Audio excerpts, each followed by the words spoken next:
کیا OCD جیسی بیماری سے مکمل نجات حاصل کی جا سکتی ہے؟ میں نے اپنے کسی ایک اور پروگرام میں بھی کہا تھا، کیا OCD سے نجات حاصل کی جا سکتی ہے، اور اب آپ اس کو گوگل بھی کر سکتے ہیں۔ بہت ساری اسٹڈیز اب آ چکی ہیں،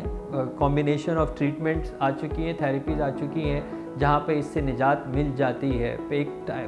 ہر بیماری جب شروع ہوتی ہے تو آپ کو پتہ ہے کہ ہم اس پہ ریسرچ کر رہے ہوتے ہیں۔ ابھی اب ریسنٹلی آپ نے دیکھا، ابھی ہم کرونا کا شکار ہوئے ہیں، اور اب اس کرونا کے اوپر بھی ایک ریسرچ ہو رہی ہے کہ کیسے پریونٹ کیا جا سکے، اور یہ اگر یہ فلو وائرس ٹائپ ہے تو اس طرح اگر ہم نے اور دوسرے فلو وائرسز کے اوپر قابو پایا ہے تو اس پہ بھی انسان قابو پا جائے گا۔ تو اسی طرح جو ہے OCD بڑے ذمہ داری سے کہہ رہا ہوں کہ، اور بہت ساری اسٹڈیز کی بنیاد کے اوپر کہہ رہا ہوں کہ OCD جو ہے اس بیماری کا علاج موجود ہے، یہ قابل علاج ہے، اس پہ قابو پایا جا سکتا ہے، اور اگر اس کو مینٹین رکھا جائے، اس کو کنٹینیو رکھا جائے اس علاج کو، تو اس سے انسان جو ہے وہ قابو بھی پا سکتا ہے۔